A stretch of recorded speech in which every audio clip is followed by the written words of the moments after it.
এটা ছিল কালকের রাতের বিয়েবাড়ির পুরো ভিডিওটা। কিছুটা কালকের দিয়েছিলাম, কিন্তু মেন পার্টটা আজকের ব্লগে থাকছে। হ্যালো এভরিওয়ান, আমি রিতিকা। আমার আরও একটি ব্লগে আপনাদেরকে অনেক ওয়েলকাম। তো কালকেই আপনাদেরকে বলেছি বিয়েবাড়ি যেতে আমাদের বেশ অনেকটাই দেরি হয়ে গিয়েছিল আমার একটা কাজের জন্য। তো বিয়েবাড়িতে গিয়েই দেখি পৌলমী তো বিয়ের পিঁড়িতে অলরেডি বসে পড়েছে। তো সেই জন্য ও যেখানে বসেছিল সেই জায়গাটা ফাঁকা থাকায় আমরা সেখানে একটুখানি ফটো ভিডিও সবাই মিলে তুলে নিচ্ছিলাম। এমনকি কাকিমার সাথেও আমরা একটুখানি ফটো ভিডিও তুলে নিয়েছি। তো ওপর থেকে ঘুরে এসে গিফট দিয়ে আমরা বিয়ের মণ্ডপে যেখানে হচ্ছিল বিয়ে সেখানে একটুখানি আমি ওদের ভিডিওটা কভার করছিলাম। তো বেশ ভালো লাগছিল। এই সময়টা ওদের মালা বদল হচ্ছিল।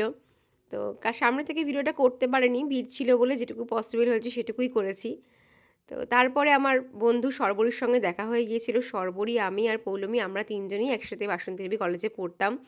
অনেক দিন পর সর্বরী, ওর দুই ছেলে, বাবা মা, ওর হাজব্যান্ড সবার সঙ্গে দেখা হয়ে খুব ভালো লাগছে। এটা হলো সর্বরীর বড় ছেলে। সর্বরীর মায়ের কোলে আমার ছেলে বসেছিল, পাশে আমার মাও বসেছিল। তো বেশ খুব ভালো লাগছিল অনেক দিন পর ওদের সঙ্গে দেখা হয়ে। তো এখানে ওদের বিয়ের বিভিন্ন রিচুয়ালস চলছে। দেখুন ওরা একে অপরের সাথে গল্প করছে। ওদেরকে সবাই আশীর্বাদ করবেন ওরা যেন খুব ভালো থাকে, সুস্থ থাকে, ওদের নতুন জীবন যেন খুব ভালো কাটে। তো তারপরেই আমি চলে গেছিলাম আমাদের স্টার্টার কাউন্টারে। প্রথমেই সেখানে তান্দুরি চা ছিল। তো তান্দুরি চা আমি খাইনি, কারণ চা খুব একটা বিয়েবাড়িতে গিয়ে খাওয়াটা আমার পছন্দ নয়। তারপরে ছিল ককটেল, তারপরেই ছিল কাবাব, fish ball, chilli baby corn, chicken pakora, আর এখানে লাইভ কাউন্টারে জিলাপি ভাজা হচ্ছিল উইথ রাবড়ি তার উপরে ছড়িয়ে দেওয়া হচ্ছিল। তো স্টার্টারের প্রত্যেকটা আইটেমই ভীষণ ভালো লেগেছিলো। বিশেষ করে ফিশ বল আর চিকেন কাবাবটা তো আমাদের ভীষণই ভালো লেগেছিলো। আমরা অনেকবার করে নিয়ে খেয়েছি। একে কাজ করে গিয়েছি, খিদে পেয়েছে তো খাওয়া হয়ে গিয়েছে। আর এখন তো প্রত্যেকটা অনুষ্ঠান বাড়ির যেটা মেন আকর্ষণ হয় সেটা হলো ককটেল, সরি মকটেল। আমি বারবার এটা ভুল করে ফেলি, ককটেল না মকটেল আমি নিজেও বুঝে উঠতে পারি না। আমাকে সবাই বলে এটা মকটেল, কিন্তু আমি বলে ফেলি ককটেল। তো প্লিজ আমায় ক্ষমা করবেন আপনারা। এই মকটেলটা এখানে বেশ ভালো করেই মানে কাউন্টারটা করেছিল, খুব সুন্দর লাগছিল। আমি একটা ফার্স্ট ট্রাই করেছিলাম রোজ ফ্লেভারের একটি মকটেল।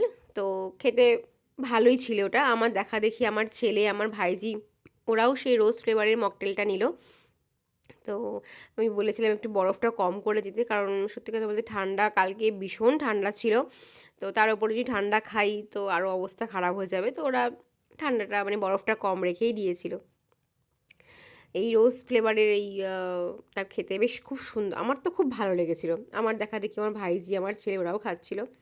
তারপর 10টা বেজে যাওয়াতে আস্তে আস্তে গুটি গুটি পায়ে আমরা তিনতলায় চলে গিয়েছিলাম মেন কোর্সের জন্য। তিনতলায় মেন কোর্সের ব্যবস্থা ছিল। তো একটা টেবিলে আমি, আমার ছেলে, আমার ভাইপো ভাইজি বসেছিলাম, আর একটা টেবিলে দাদা বৌদি, আমার বর আর আমার মা বসেছিল। তো প্রথমেই মেন কোর্সে ছিল ফিশ বাটার ফ্রাই, তার সাথে কাসুন্দিয়া স্যালাড ছিল। ফিশ বাটার ফ্রাই আমার ভীষণই একটা ফেভারিট একটা আইটেম, আর এটা খেতেও খুব ভালো হয়েছিল। তো আমরা খুব ভালোভাবে এই ফিশ বাটার ফ্রাইটা খেয়েছি সবাই মিলে। তারপরে আমাদের স্যালাড চলে এসেছিলো। তো খাবার দাবার আমরা যে রাত্রি 10টায় পরে খেতে বসেছি, তার জন্য কিন্তু মানে একদম খারাপ লাগেনি। প্রত্যেকটা খাবারের আইটেম ভীষণ ভালো ছিল। কাকু নিজের হাতে বাজার করেছিল পৌলমীর বিয়েতে, তো আয়োজন ভীষণ সুন্দর ছিল। তারপর পাতে পড়ে গিয়েছিল কচুরি আর চানা মশলা, যেটা আমি খাইনি, কারণ কোনো বিয়েবাড়িতে গেলেই আমি কচুরি আর চানা মশলাটা খাই না, কারণ ওটা খেলে আমার মনে হয় যেন এক্সট্রা একটা পেট ভরে যায়। তো আমার ছেলে খেয়েছিল, ছেলেতে একটু নিয়েছিলাম। তো তারপরে সাদা ভাত আর ছিল দই কাতলা। আমি বলেছিলাম আমাকে একটা পেটির ছোট্ট পিস দেবেন, কারণ এরপরে যে সোস টপার আইটেম আছে সেটা তো খেতে হবে। তো দই কাতলা দিয়ে একটু সাদা ভাত খেয়ে নেওয়ার পরে চলে এসেছিলো বাসন্তী পোলাও, যেটা কিনা আমার ছেলের, আমার ভাইপো ভাইজি, আমাদের প্রত্যেকের ভীষণই ভালো লাগছিল। তো বাসন্তী পোলাও খেতে আমার এমনিতেই খুব ভালো লাগে। তারপরেই বাসন্তী পোলাওয়ের পরেই চলে এসেছিলো আজকেই sows topper mutton rogan juice, যেটা খেতে দারুণ ছিল, দারুণ, এক কথায় অনবদ্য। আমার ছেলে এখানে মাটন নেয়নি, ওর নাকি পোলাওটাই মিষ্টি মিষ্টি হয়েছিল বলে ওটাই খুব ভালো লাগছিল ওর খেতে। শেষে অবশ্য আমার থেকে একটুখানি নিয়েছিল, কিন্তু প্রথমেও নেয়নি।